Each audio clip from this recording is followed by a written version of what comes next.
नवरात्रीचा उत्सव का साजरा केला जातो, काय आहे या मागचा इतिहास, हेच आपण या व्हिडिओमध्ये सांगणार आहोत। त्याआधी तुम्ही चॅनलवर नवे असाल तर चॅनलला सबस्क्राइब नक्की करा आणि व्हिडिओ शेवटपर्यंत नक्की पहा। नवरात्र उत्सव वर्षातून दोनदा साजरा केला जातो। पहिली नवरात्र चैत्र प्रतिपदेपासून सुरू होते आणि नवमीपर्यंत साजरी केली जाते। त्यानंतर पितृपक्ष संपल्यानंतर आश्विन महिन्यात शुक्ल पक्षाच्या प्रतिपदेपासून नवमीपर्यंत शारदीय नवरात्री साजरी केली जाते। दोन्ही नवरात्रांमध्ये भक्त पूर्ण भक्तिभावाने दुर्गा देवीची पूजा करताना 9 उपवास करतात। शारदीय नवरात्रीचे धार्मिक तसेच वैज्ञानिक महत्त्व आहे। असे मानले जाते की ज्या ऋतूमध्ये शारदीय नवरात्रीची सुरुवात होते त्या ऋतूमध्ये सौम्य थंडी असते आणि त्यामुळे बदलत्या हवामानाचा जनजीवनावर परिणाम होऊ नये यासाठी नियम व संयम पाळून 9 दिवस उपवास करण्याचा नियम आहे। पौराणिक आहे आणि अनादी काळापासून चालत आले आहे।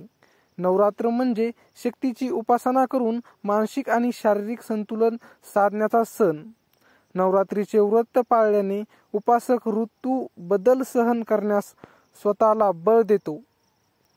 नवरात्रीचा इतिहास। नवरात्रीमध्ये दुर्गेच्या 9 रूपाची पूजा केली जाते। नवरात्रीच्या व्रताची सुरुवात कशी झाली यामागे अनेक पौराणिक समजुती आहेत।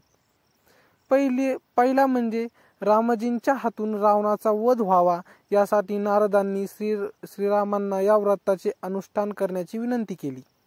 हे व्रत पूर्ण करून रामजीने लंकेवर हल्ला करून शेवटी रावणाचा वध केला। तेव्हापासून हे व्रत कार्यसिद्धीसाठी पाळले जाते।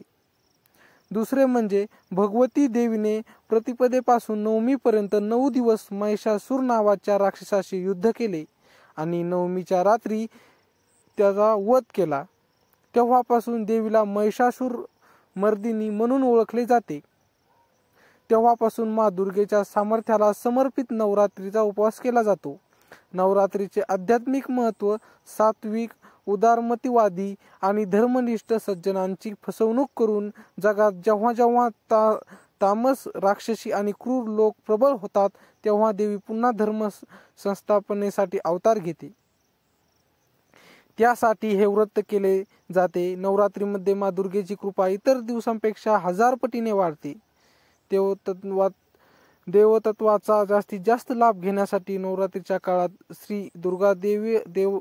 श्री दुर्गादेवाय नमः मंत्राचा जप अधिक करावा आणि तुम्ही कमेंटमध्ये श्री दुर्गादेवाय नमः असे नक्की लिहा।